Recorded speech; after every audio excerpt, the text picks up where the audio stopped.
Chers amis, bonsoir. Avant de laisser la parole à mon invité ce soir, Marie-Jo Bonnet, qui nous vient avec un beau livre, Lutetia, 1945, le centre d'accueil et de contrôle des déportés. Je voudrais vous faire part de quelques informations concernant les activités de la mémoire.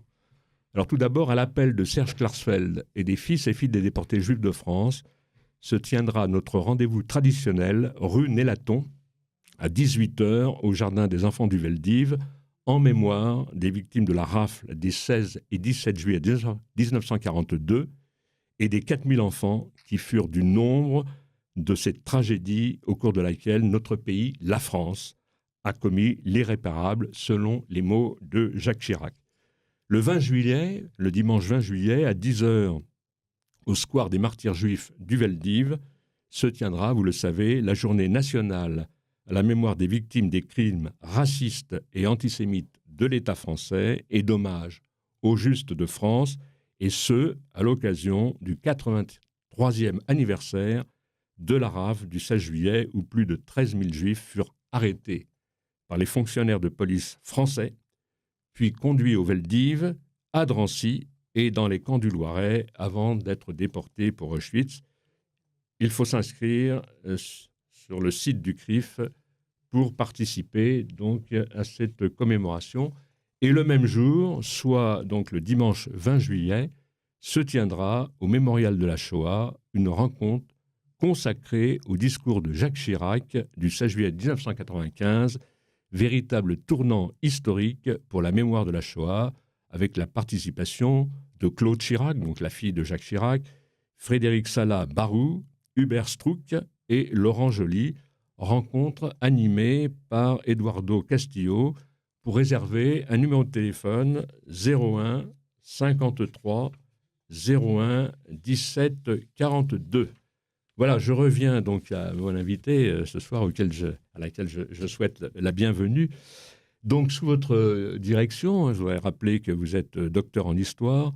Vous venez de faire paraître donc un ouvrage consacré à l'hôtel Lutetia, qui en 1945 fut le centre notoire d'accueil des rescapés des camps nazis. Donc, c'est publié par les éditions Chryséis. Et cet ouvrage, il faut le dire, est issu déjà d'une exposition qui a été réalisée en 2015 par les soins, il faut les citer, des amis de la Fondation pour la mémoire de la déportation. Et vous étiez à ce moment-là vous-même le commissaire, ou la commissaire, de cette exposition. Alors, quelques mots, c'est un ouvrage bref, dont la moitié est constituée de documents et de photos proprement inédits, qui fait toute la lumière sur ce que fut ce centre, mis en œuvre en avril 1945 par des résistants, sous la houlette du ministère des prisonniers de guerre déportés et rapatriés, qui était dirigé à l'époque par Henri Freinet. Et la réquisition de l'hôtel s'est faite dans l'urgence, on va en parler, du rapatriement des déportés, qui nécessitait une prise en charge, on peut dire, différente de celle des prisonniers de guerre ou des requis pour le STO. Et donc le Lutetia, réservé aux déportés politiques, hommes et femmes, fut un centre d'hébergement qui fit appel aux volontaires, tandis que des équipes de médecins, d'assistantes sociales, de cuisinières, de scouts, de militaires, y furent mobilisés 24 heures sur 24 durant 4 mois. Et alors, c'est là où j'ai trouvé que cet ouvrage était très intéressant, c'est qu'en autant de chapitres éclairants, on va en parler, eh bien, en fait, c'est tout un pan de notre histoire qui est restitué ici, et c'est la raison pour laquelle je suis très heureux de vous recevoir. Alors, ce que je vous propose, c'est d'abord, on va rendre hommage aussi à ceux qui ont collaboré à ce texte. Il faut citer donc Arnaud Bouligny, qui est chargé de recherche à la Fondation Mémoire de la déportation, et il faut citer Catherine Breton, oui, qui a fait aussi, alors elle, tout un article autour des pathologies latentes, la prise de conscience de l'ampleur de la tragédie, des témoignages, on va en citer, une initiative de déportés. Il faut citer Vanina Brière, qui est professeure documentaliste, qui a un chapitre consacré aux enfants de Buchenwald, qu'on a bien connu à cette émission. Je voudrais citer Élie Buzyn, par exemple, ou Isio Rosenman. Éric Brossard, agrégé d'histoire, professeur relais de l'Académie de Créteil, qui est chargé de mission Histoire et Mémoire, qui, lui, a un chapitre, travaille autour de l'arrivée des premiers déportés. Et enfin, Pierre-Emmanuel Dufayel, doctorant de l'université Caen Normandie, la Suède, parce qu'il faut le savoir, effectivement, la Suède a surtout accueilli des déportés de Ravensbrück, et on en a connu, et notamment une amie qui n'était chère, que je voudrais citer à cette antenne, qui était Ida Greenspan, par exemple. C'est ça. Alors, revenons excusez-moi, je me permets de vous dire que Pierre-Emmanuel Dufayel fait sa thèse sur Ravensbrück, sur les femmes de Ravensbrück. Très bien. Alors, vous pouvez lui dire qu'il sera le bienvenu dans cette émission, quand la thèse sera achevée. D'abord, Marie-Jo Bonnet, ce qui m'intéresse, est-ce que c'est vous, est-ce que ça vous revient, est-ce que c'est vous qui avez eu l'idée de vous mettre sur les traces historiques de l'hôtel Lutetia, dont tout le monde a entendu parler, et dont on ignorait véritablement le contenu. Qu'est-ce qui s'était passé véritablement à l'hôtel Lutetia? Est-ce que c'est votre idée? Oui. Je dois dire qu'à l'époque, je travaillais sur les femmes déportées. Oui. Parce que j'ai fait un livre sur l'amitié dans les camps comme vecteur de survie. Et donc, j'avais besoin de documentation. Et je suis allée voir la fondation de Paris, des Amis pour la mémoire de la déportation. Oui. Et c'est là que Catherine Breton m'a proposé de devenir présidente des Amis parce qu'il fallait faire un roulement. Et donc, j'ai été élue présidente. Et c'est là que j'ai proposé de faire une exposition sur le Lutetia avec l'association des Amis de la Fondation pour la déportation parce que j'étais très étonnée. Il n'y avait rien du tout. Il n'y avait aucun travail d'historien qui avait été fait sur cette période aussi importante de la libération, je dois dire. Hein.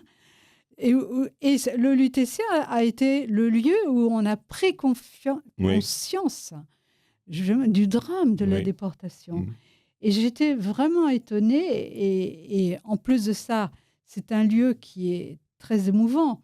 Et moi, je ne sais pas pourquoi, mais je suis complètement bouleversée à chaque fois que j'y mets les pieds et que j'en parle parce que je dois dire que quand les déportés sont arrivés dans un état, la plupart, les 3/4, absolument lamentable, c'était tellement poignant.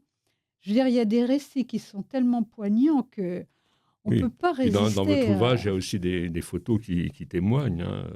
Alors, ce qui est très, très quand même intéressant, c'est qu'en fait, c'est vrai que c'est un haut lieu, on peut dire, du retour.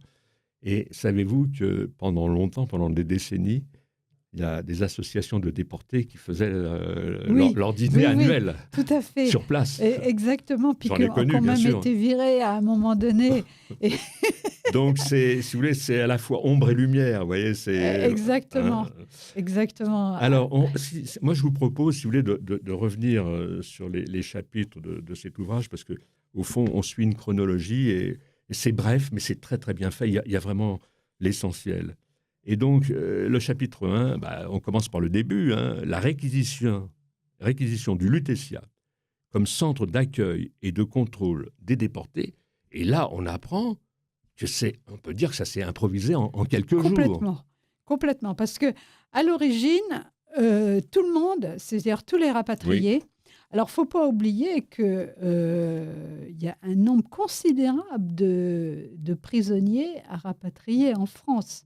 Hein, 1,5 million de prisonniers de guerre, 900 000 STO, 94 000 déportés, on ne sait pas combien vont rentrer, et 76 000 pour déportés comme juifs. Là, c'est pareil, on ne sait pas combien vont rentrer. Donc, il faut prévoir le rapatriement. Et à l'origine, le rapatriement était prévu à la gare d'Orsay.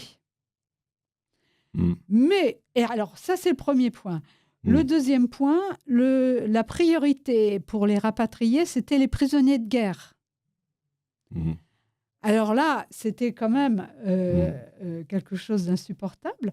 Donc, très rapidement, vous avez André Veil et ses amis du COSOR, du Comité des œuvres sociales de la résistance, qui se sont rendus compte que c'était impossible d'accueillir les déportés à la gare d'Orsay. Et donc, ils sont allés voir De Gaulle. C'est lui qui a eu l'idée à ce moment-là de pointer C'est André Weil. Ah, c'est André Weil qui lui a suggéré à ce moment-là de... Ah, mais ils sont allés dans son bureau. Oui. Ils ont pris rendez-vous avec De Gaulle. Et comme il n'y avait plus aucun hôtel de libre parce que les Alliés occupaient tous les hôtels de la capitale, il restait que le Lutetia. Et donc, c'est De Gaulle qui a réquisitionné le Lutetia grâce à André Weil et puis deux autres compagnons. Mais il faut savoir, j'ai cherché l'ordre des réquisitions, je ne l'ai pas encore trouvé. Alors, avis aux amateurs, hein, si jamais vous trouvez... c'est intéressant dans un quand même. Carton au ministère des déportés, oui. Des déportés. Probablement aux archives nationales ou dans les archives de Gaulle, j'en sais rien. Oui. Enfin, c'est ça qui est intéressant. Donc, on est au mois d'avril. Hein 1945. C'est ça. Oui. Et puis, le premier camp de libéré, c'est Buchenwald. C'est ça. Buchenwald, c'est le 11 avril. Alors, juste une petite parenthèse, si vous voulez. Bon, alors, en nombre, vous parlez de plus de 73 000 déportés juifs de France, un peu plus du reste. Il faut savoir qu'en 1945, je tiens à faire cette précision, c'est que dans le rapport Klarsfeld, à ce moment-là, on trouve environ 2500 revenants en 1945.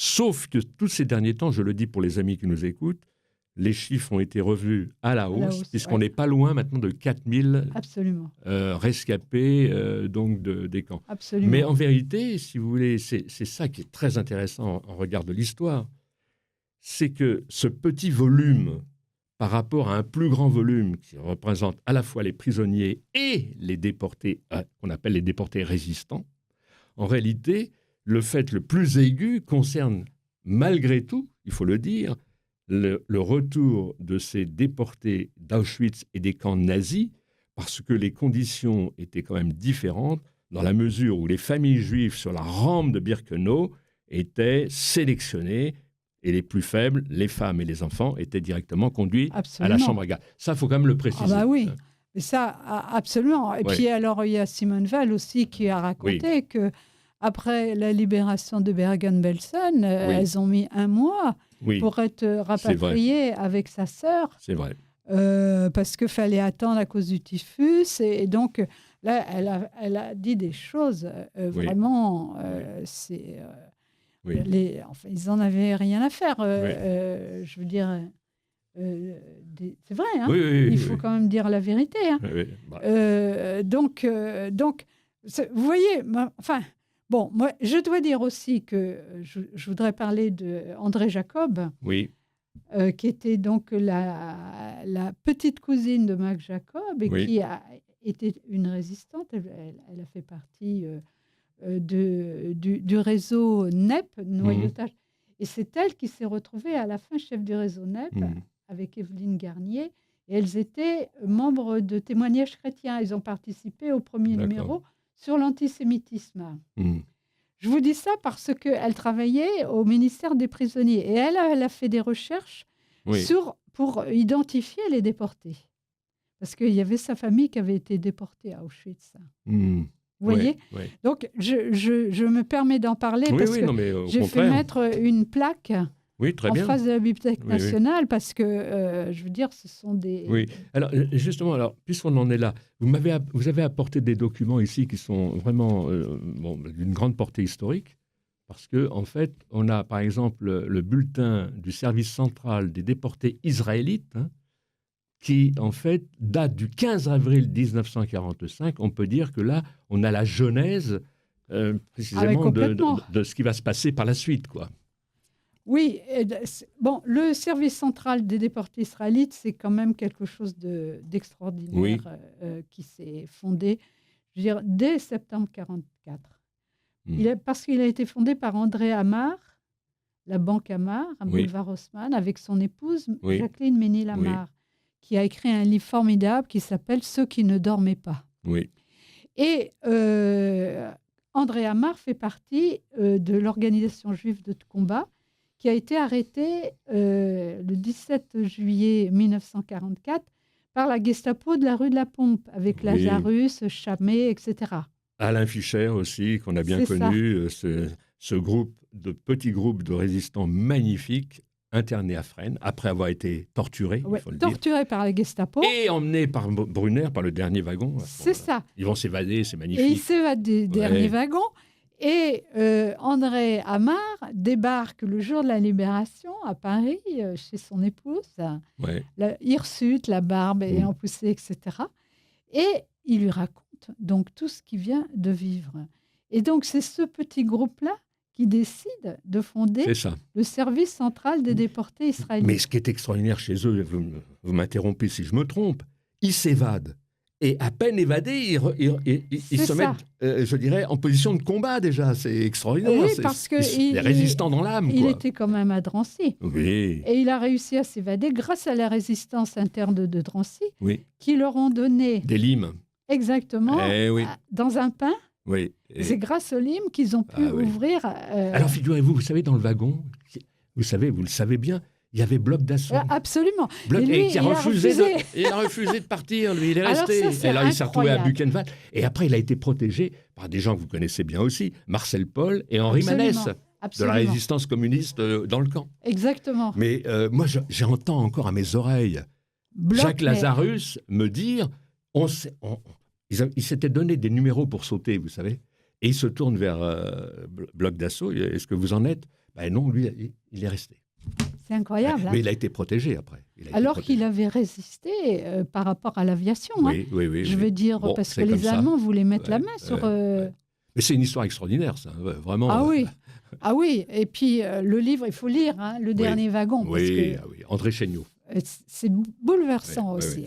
Donc alors c'est grâce à ces gens-là qu'ils vont commencer à faire des recherches, à chercher des témoignages, à organiser... Par solidarité, il faut le dire, par solidarité. À organiser l'accueil. C'est ça, oui, absolument. Et donc, ils ont déjà sorti, le premier bulletin qu'ils ont sorti, c'est novembre 1944. Je ne sais pas si vous vous rendez compte. Très précoce, bien sûr. Et il y en a un en décembre.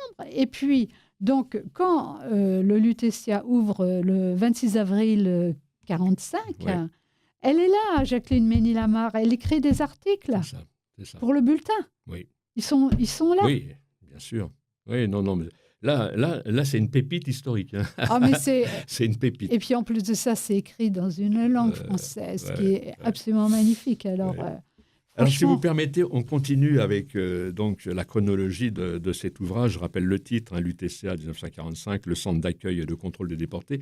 Donc chapitre 2, l'encadrement. Et là, en fait, on s'aperçoit que, il y a des responsables, vous les citez, et en fait, vous leur redonnez vie aussi. Il y a des personnages de première importance, Denise Mantoux, Marcel Bidot, c'est quand même la sœur du ministre des Affaires étrangères. Hein. Et puis des femmes, le corps auxiliaire volontaire, féminin, et puis une masse de bénévoles. Et les assistantes sociales aussi, parce que les assistantes sociales ont joué un rôle très important sous l'occupation, dans la résistance. Parce qu'elles étaient toutes... Berthe Albrecht,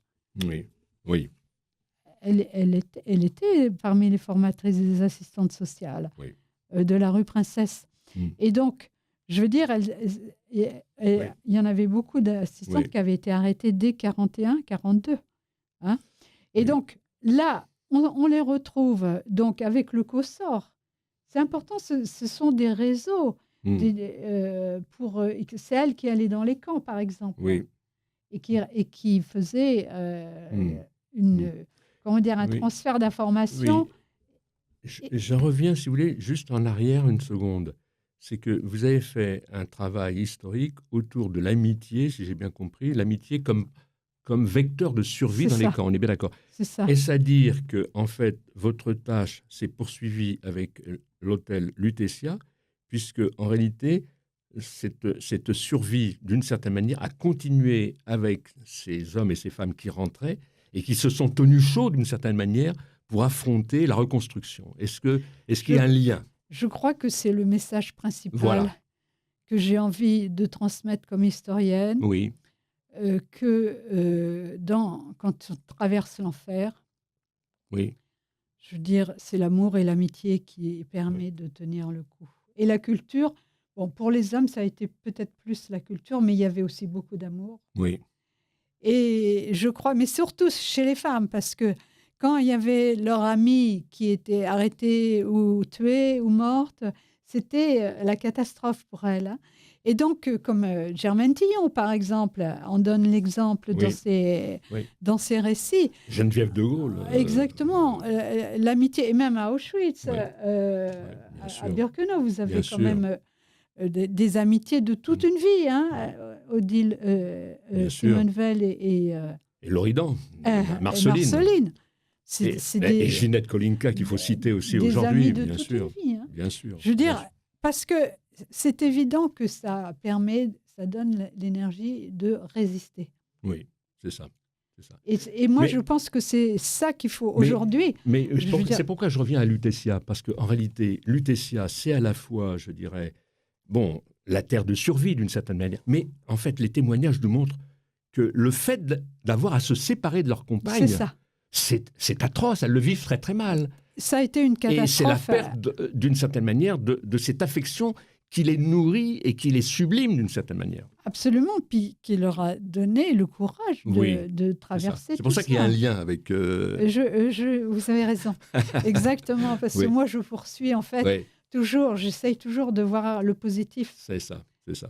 dans ce que Mhm. dans ce qu'on traverse, parce Oui. qu'autrement, c'est pas la peine, hein. Oui, oui, oui. Autant rester chez soi, hein. Alors, si vous voulez, on revient donc à l'encadrement. Et alors, il faut les citer. Il y a les Quakers, hein. Oui. Il y a l'Armée du Salut. Bref, il y a tellement de bénévoles. Ah, les mais scouts, il y les scouts en a- catholiques Il aussi. y en a hein. une aussi qui est importante, c'est Yanka Zlatin, Oui, qui était la chef hôtelière. C'est Bien la dame sûr. d'Isieux. oui. Vous Mais voyez? bien sûr, très bien. Alors, alors, je peux vous dire que la nourriture était excellente, hein, grâce Oui. à elle. Et Ah c'était quand même très important parce que... Bien sûr, bien sûr. Alors, il y a évidemment aussi... Alors, c'est là où... Rocard, Michel Rocard, Michel Rocard, le avait père. 15 ans. Non, Ouais. non, non, le fils. Ah, le fils. Ah oui, pardon. C'était un scout. Mais oui, il était scout, bien Et sûr. il a témoigné. Oui, oui, oui. Les scouts allaient les chercher. Voilà. Alors, il y a cet la encadrement de bénévoles qui s'occupe évidemment du retour de ces hommes et ces femmes qui sont vraiment dans un état de dénutrition, il faut le dire. Et puis, en même temps, un service de sécurité qui est vraiment assez ferme. Et là, moi, j'ai entendu à cette antenne, quelquefois, un agacement de voir qu'il y avait une surcharge de questions, une suspicion même qui était insupportable à leurs yeux, quoi. Absolument. Hein. Oui. Vous avez tout à fait raison de le dire. Et ils ont tous, ils l'ont tous déploré. Mais il faut comprendre que c'était donc organisé par les services secrets. Oui. Français, la DGER. Et la question, c'était de repérer les faux déportés. Oui, bah oui. C'est ça, Parce parce qu'en fait, il y a beaucoup qui se sont... qui se faisaient passer pour des déportés pour fuir l'Allemagne. Oui. Et en particulier des SS. Alors, le moyen de savoir si c'était un SS, on lui faisait lever le bras, parce que sous le bras, il y avait son groupe sanguin qui était tatoué. C'est ça, oui. Mais, et donc, chaque soir... Parce qu'il faut le dire, il y en a qui ont essayé de passer entre les mailles du filet. Mais ça, absolument. Et donc, si vous voulez, c'était nécessaire. Mais il y avait une deuxième raison aussi, c'est qu'il fallait déjà commencer à constituer des témoignages pour les procès des criminels de guerre. Oui. Donc, parmi les interrogatoires qui sont aux Archives nationales, hein, je me permets de le dire, parce que ça, c'est important, vous avez l'identification de tous ces criminels de guerre, des noms. Bien sûr. Hein? Germaine Tillon a commencé à prendre des noms. Je veux dire, ceux qui étaient conscients ont tous eu des petits carnets avec les noms des criminels. C'est ça. Oui, bien sûr. Et donc, si vous voulez, moi, je comprends. Mais bon, ils arrivent, ils n'ont pas de papier. Ils n'ont rien. Ils ont les mains vides. Pour les déportés juifs, évidemment, le tatouage sur le bras, ça, c'est... effectivement.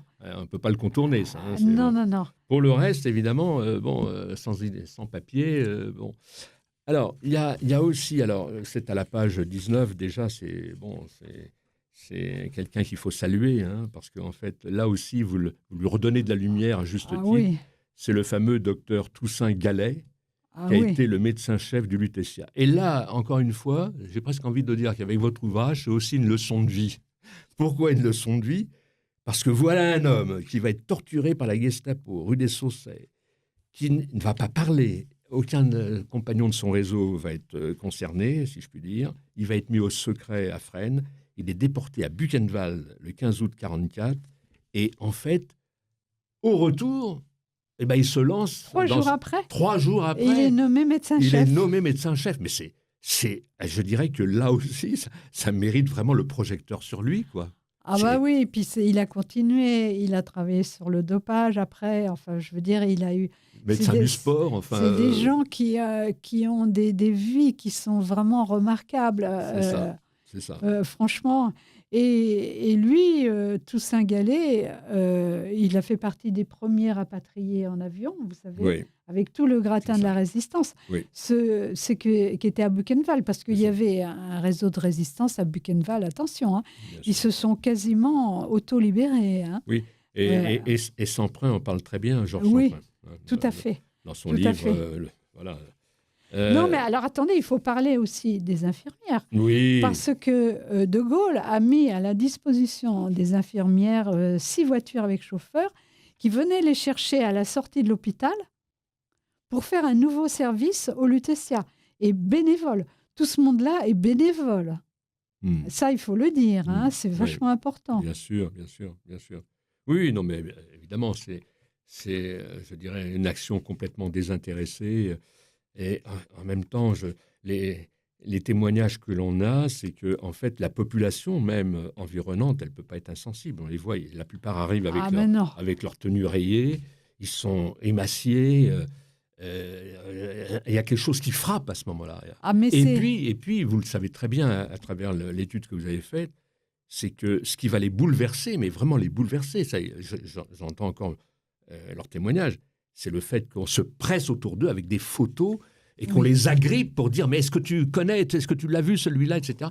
Et là, ils sont tétanisés parce qu'ils ne peuvent pas répondre. Et même s'ils veulent répondre parce qu'ils ont bien connu, ils ne peuvent pas quand même... Non, ils ne peuvent pas dire, peuvent pas dire la vérité. Il est mort ou vous savez... Voilà. Et en fait, si vous voulez, ils présentent des photos souriantes. Voilà. Alors que c'était leurs frères et sœurs de misère. Donc, vous voyez, c'est ça qui est bouleversant aussi, parce que l'attente, bien sûr, je veux dire, je veux dire qu'on vient chercher les siens. Hein. Je veux dire, c'est... il y a des témoignages, quand on les lit, surtout l'arrivée, par exemple. Si vous voulez bien, je voudrais le lire un petit peu parce que vraiment, Yves Béon, c'était un jeune gars qui était né en 1925. Hein. Oui. Les premiers concentrationnaires descendent sur le quai et alors c'est un énorme silence.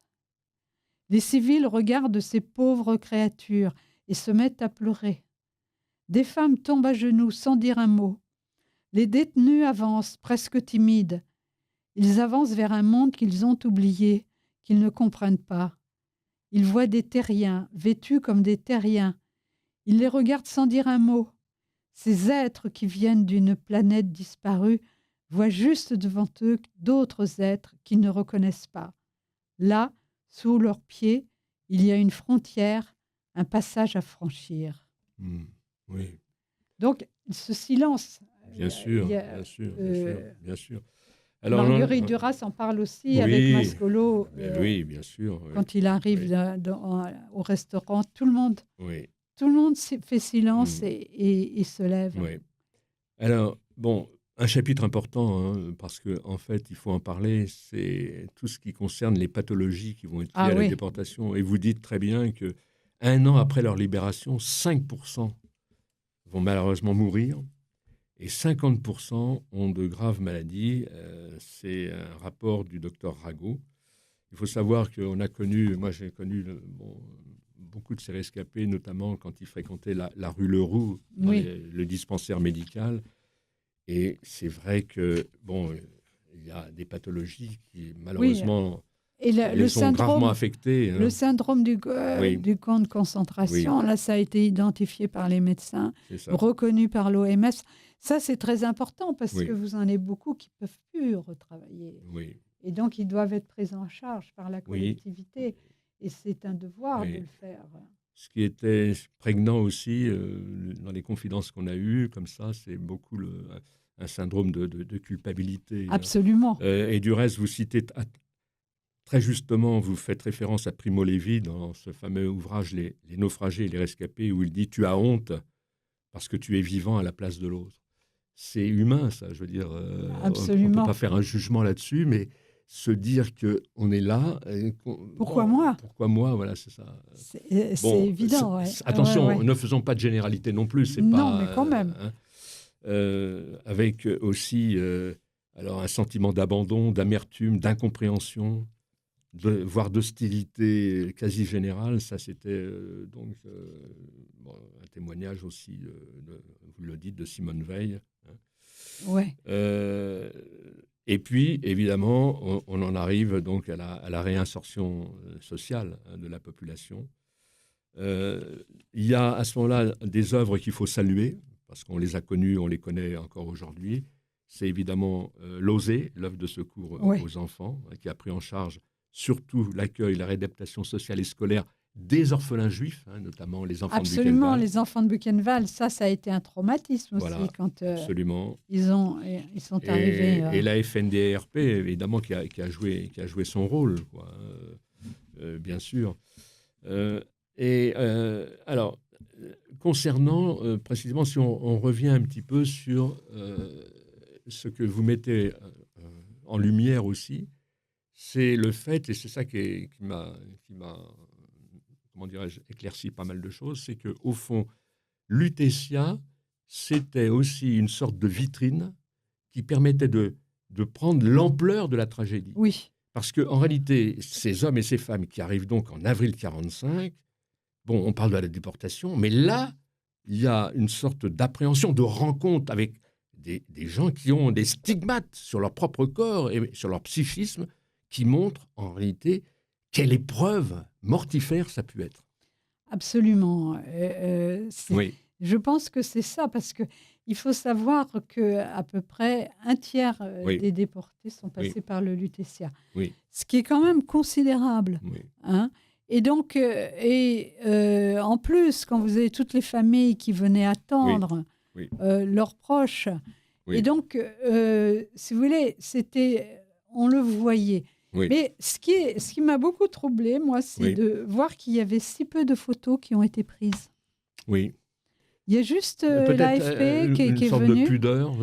Pas de reportage de la télé, ni de documentaire, ni très peu d'articles de journaux avec photos. Oui. C'est très étonnant. C'est pire que de la pudeur, moi, je dirais. C'est comme si, à la fois, le désir de ne pas montrer l'horreur. Oui. Et en même temps, je pense qu'il y a quand même une forme de culpabilité collective. Enfin, personnellement, je pense que c'est ça. C'est ça. Quand même. Eux, ils ont dégusté, puis pendant ce temps-là, les autres, ils ont fait le dos rond en attendant que ça se passe. Hein. Grosso modo, c'est ça. Hein. Moi, j'ai connu en Normandie, notre médecin de famille a été déporté. Moi, je l'ai connu à la rentrée. Enfin, je veux dire après. Et ma mère et tout ça, quand ils l'ont vu rentrer, ils ont été bouleversés. Je pense que ça a joué beaucoup, moi, dans mon intérêt pour... Parce que c'est une émotion complexe. Oui, mais alors, ce que vous dites là retient notre attention, parce qu'en réalité, alors, bon, il y a aussi le monde extérieur qui peut photographier, qui ne le fait pas plus que ça, mais les déportés eux-mêmes, est-ce qu'ils y tenaient ?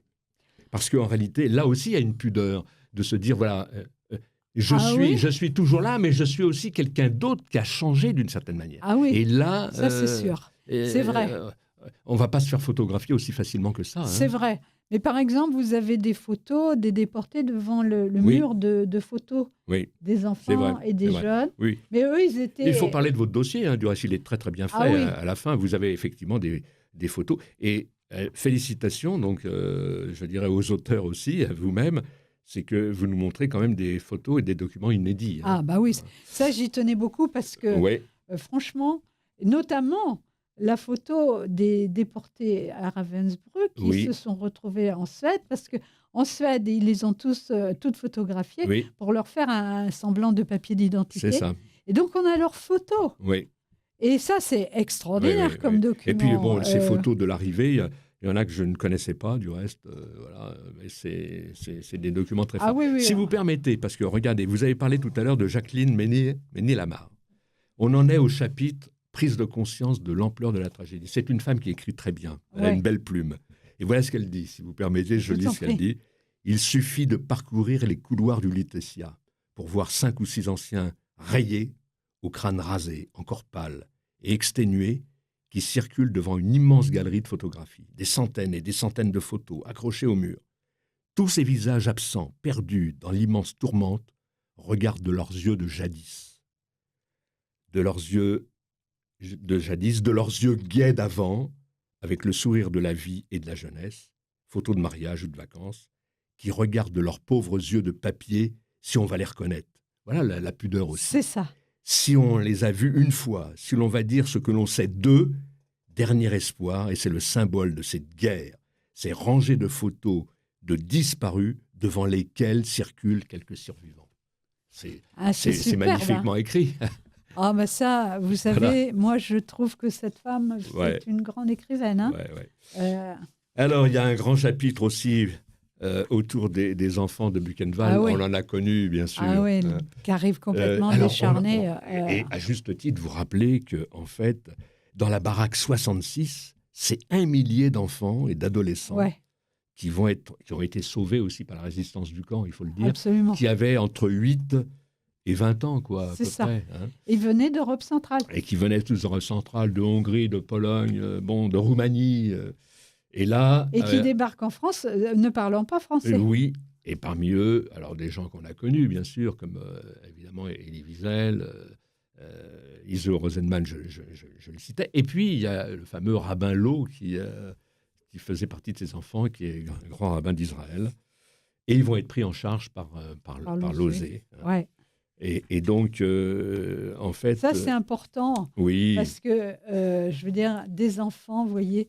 Je veux dire, c'est le summum de l'inhumanité nazie. C'est ça. Franchement, tuer les bébés, et les enfants, les femmes, ça, on n'avait jamais vu ça comme ça. Oui. Et donc, il faut le dire que à partir d'avril 1943, alors Losé a organisé le passage en Suisse de beaucoup d'enfants. On en a connu un qui était Georges Loinger, qui est mort à un âge très, très avancé, qui, lui, à partir de la frontière à Annemasse, a fait partir en Suisse. J'avais mon amie Françoise Bach aussi, la petite fille de Victor Bach, qui est passée en Suisse avec son frère. Donc, on parle de plus de 1000 enfants sous la responsabilité de Georges Loinger, qui sont passés donc, à la fois en Suisse, mais aussi en Espagne, il faut le dire. Et puis, en fait, il y a un gros travail qui va se faire à la Libération, puisque les membres de l'OSE vont rechercher les enfants et les regrouper dans des maisons où ils vont vivre en communauté et ils vont se reconstituer, on peut dire, une nouvelle famille qui continue encore aujourd'hui. J'étais hier, pas plus tard qu'hier, à l'OSE, à la rencontre de Mémoire et Histoire de ce groupe qui continue aujourd'hui à se tenir au chaud, si je puis dire. Eh bien, cette œuvre, elle continue. Donc, vous avez raison de la saluer à l'intérieur de cet ouvrage. Quand même. Et puis, évidemment, on ne peut pas le contourner. C'est un certain nombre de témoignages. Ça, c'est la partie, je dirais, la partie sensible de l'ouvrage, parce que si ça n'était que des chiffres mais là, et c'est pas un hasard, c'est au milieu, ça tient le milieu de l'ouvrage. Vous avez raison. Voilà, donc il n'y a pas de hasard. Exactement, parce que c'est... Et là, vous reprenez des témoignages avant d'arriver à quelque chose qui est assez méconnu, parce que là, c'est encore un bon point pour votre travail, c'est effectivement vous montrer que la Suède a accueilli des déportés de Ravensbrück, pardon. Oui. Et ça, les Suédois ont été vraiment... Et donc... et même à Paris, pendant la Libération, ils ont... Comment il s'appelle, Nordlin, a négocié avec les Allemands pour libérer le train du 15 août. Vous savez, il n'aurait jamais dû partir. Il y avait 2000 déportés dedans. Oui. Et alors là, on apprend aussi, effectivement, qu'il y a eu une délégation française, alors là, pour le coup, qui est venue photographier chacune Oui. de ces femmes pour produire de nouvelles pièces d'identité. Et ça leur permet de retrouver une nouvelle Et alors, humanité. ces archives-là se trouvent à Caen, Ah oui, d'accord. au service... Au mémorial de Caen? Non, non, non, pas au mémorial, pas du tout. Comment ça Oui, s'appelle Oh, ben ça... oui, oui. comme à Vincennes, vous savez, Ah oui, oui, l'équivalent de d'accord, Vincennes. d'accord, Donc, d'accord. il y a tout... Un centre d'archives, au fond. Oui, c'est ça. Oui, oui, oui. Ah ben, c'est Ouais, un peu ouais. fort que... Non, mais c'est pas... Et voilà. et c'est là que vous avez aussi tous les dossiers des victimes des conflits du XXe siècle. D'accord, oui, Beaucoup plus d'accord, qu'à Vincennes où il n'y a d'accord. que les dossiers administratifs qui ne sont Et pas sur la toujours résistance, hein, intéressants. c'est sur la Oui, oui, résistance c'est ça. essentiellement. Ouais. Ça, Oui, c'est une mine d'or, oui, hein, oui, oui, oui, oui, oui, pour l'historien oui, et oui. pour les familles, parce que Hmm. moi, j'accompagne beaucoup de familles hein, qui Oui, font des recherches. Ben oui, forcément, ben oui, on me contacte oui, sur oui, leurs ancêtres. Hein. bien sûr, bien sûr. Alors, bon, évidemment, un chapitre sur des initiatives de déportés, il faudrait revenir Oui, sur la FNDRP, à dire, la c'est Suisse, bien ça, sûr. Vous exactement. pointez des personnages qui vont jouer un rôle important à la fois au moment de leur déportation et après. On les a cités déjà, c'est Henri Manès, hein, Ouais, c'est c'est Marcel Paul, bien des sûr. hommes Ces mêmes remarquables. hommes Ouais. qui ont accompagné, après sa déportation, je dirais, euh, Marcel Bloch d'Assaut. Hein, Oui, oui, oui. euh, et ce même Marcel Bloch d'Assaut qui leur a été reconnaissant, du reste, hein,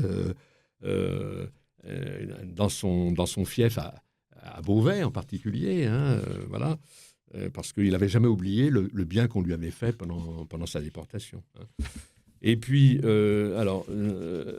vous parlez également des émigrés naturalisés ou réfugiés, Ah oui, c'est important aussi. les Les Espagnols et les Polonais. Polonais, bien Ah bah oui, sûr. parce que les Polonais, ils ont eu un triste... Ouais, obligés de choisir entre les Russes et l'Occident. Donc, oui, ceux qui sont rentrés en Pologne, ils ont oui, été emprisonnés, hein, c'est ça. les déportés et les résistants. Hein. Oui, oui. Donc, ah non, c'est terrible ce qui s'est passé. Et quant aux Espagnols Oui, aussi, c'est très important. Ils ont été livrés aux Allemands par Pétain. Hein, ils étaient déjà dans bien des camps, sûr. les républicains espagnols. Oui, Et à Mauthausen, bien sûr. ils ont développé une Enfin, solidarité absolument oui, exemplaire. Hein. Alors, Mauthausen, C'est un des quand pires camps. c'est un des pires. Écoutez, quand on se retrouve à Mauthausen, bon, j'ai eu l'occasion d'y aller avec des amis, et surtout avec Beat Klarsfeld. On avait posé une plaque là-bas. Eh bien, quand on voit, je dirais, Les marches. Hein. les marches, Oui, où les hommes portaient des pierres hein, qui étaient plus lourdes qu'eux-mêmes. Ah oui, oui. Et en fait, les nazis appelaient ça les parachutes. C'est-à-dire malheureusement, on poussait les hommes dans le ravin arrivés en haut. C'est quelque chose d'épouvantable. Ah oui, quoi. tout à fait. Et vraiment, Mais il y avait des femmes aussi. Hein. et des femmes aussi. Oui, oui, Moi, j'en Alors, ai vous connu savez, Gisèle Guillemot ouais. et elle s'est retrouvée à Mauthausen. Marie-Jo Bonnet, j'ai envie de vous dire que chaque chapitre pourrait contenir aussi un livre. Ah bah tout à fait. Hein, parce Exactement. que là, on fait un petit résumé, mais en Exactement. réalité, il faut saluer aussi, bon, on l'a fait au début, les auteurs de ces articles, mais en réalité, il y a en germe tout un contenu d'un livre pour chaque chapitre, vous êtes d'accord? Ah mais complètement d'accord. Moi, Voilà. j'ai voulu aller à l'essentiel parce que comme il n'y avait rien, donc il fallait quand même, pour les 80 ans de la libération, fallait quand même faire ce travail. Hein. Oui, bien sûr. Mais j'espère que... Alors, ça se termine aussi, là c'est la même chose, mais toutefois, il y a déjà des livres qui existent, hein, bien sûr, et ô combien. Germaine Tillon, Geneviève de Gaulle, Simone Veil, là aussi, bon, c'est l'essentiel. Je sais, parce qu'elles ont été panthéonisées. Oui, c'est pour ça. Ce qui est vraiment, d'un point de vue historique... On leur a consacré déjà des ouvrages. Parce qu'il ne faut pas oublier que le statut des femmes, si je peux me permettre, elles ont eu le droit de vote en 45, 44-45, mais elles n'étaient pas citoyennes, donc considérées comme des citoyennes, ce qui ne les a pas empêchées de faire de la résistance. Donc, ça veut dire d'avoir une action de citoyenne par rapport à la France. par rapport à leur pays de naissance. Oui, oui. Donc c'est quand même important à dire, Oui. alors que la nation soit reconnaissante enfin à la contribution des femmes je veux dire, c'est la moindre des choses. Hein. Oui. Si vous permettez, comme il nous reste peu de temps, hein, j'ai envie, c'est le dernier chapitre, hein, et donc on va laisser la parole à quelqu'un qui écrivait très bien aussi, c'est Olga Wolmser-Migaud. Et voilà ce qu'elle dit.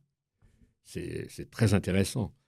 Quand le Lutetia sera redevenu un hôtel cossu, gardera-t-il l'odeur du DDT, de soupe, de vêtements pauvres? On enlèvera les cloisons qui isolent les divers stades des interrogatoires de la visite médicale. Des cris furieux se sont élevés un jour, une voix distinguée qui se haussait à l'injure. « Foutez-moi la paix! Vous croyez qu'on ne m'a pas fait mettre assez à poil durant 2 ans? Vous voulez encore que je recommence ?» L'air traqué, quand on leur pose des questions trop précises, on va les punir pour avoir oublié un nom, pour s'être trompé de date, on va les envoyer là-bas. Quand pourront-ils rentrer chez eux? C'est une colère qui est saine, là. C'est superbe. C'est une saine colère, c'est magnifique. Oui, Olga Wolmser, ça, je dois dire, je connais son fils. Hein, oui. Oui. Ah oui. Oui, j'ai fait des recherches parce que c'est le premier livre qui a été fait. C'est ça. Donc, c'est important. C'était une bonne historienne. Hein. En tous les cas, Marie-Jo Bonnet, vraiment, comme on dit chez nous dans la tradition Razac, hein, félicitations pour cet ouvrage. Et en même temps, à travers vous, on salue tous les auteurs. Je recommande le titre. Hein. Alors, on peut le trouver dans toutes les librairies, si jamais... Oui, on peut le commander en librairie. Je pense que c'est la meilleure des choses à faire. Très bien. Lutetia, 1945, le centre d'accueil et de contrôle des déportés. Et en fait, en même temps, si vous voulez, je pense que c'est le genre d'ouvrage qui mérite d'être pris en compte aussi par l'éducation nationale, parce que c'est tout un volet important qui montre effectivement que le retour des déportés, c'est quelque chose de concret, qui montre à travers ces survivants combien cette tragédie, elle nous occupe encore aujourd'hui, quoi. Oui, parce que tout le monde connaît le Lutetia. C'est marrant, hein. Oui. Je veux dire, c'est drôle. Je veux dire, c'est quelque chose qui s'est enraciné dans la conscience collective. Oui. Il y a peu de lieux comme ça qui se soient enracinés à ce point-là. Oui, mais l'intérêt d'un ouvrage comme ça, si vous voulez, c'est qu'au-delà du mot, en fait, on va à la rencontre de ce qui s'est passé, parce qu'en réalité... Là, on a les documents. Voilà, on a les documents. On a la réalité. On a quelque chose de concret qu'on peut toucher, qu'on peut vérifier. Je veux dire, c'est ça l'histoire, en fait, l'intérêt. Je pense qu'on se reverra, parce que ce qui m'intéresse, c'est aussi votre ouvrage que je ne connaissais pas, Tortionnaire, truand et collabo. La Gestapo de la rue de la Pompe. De la rue de la Pompe. Intéressant, et je ferai appel à vous encore. Merci, chers amis, à mercredi prochain.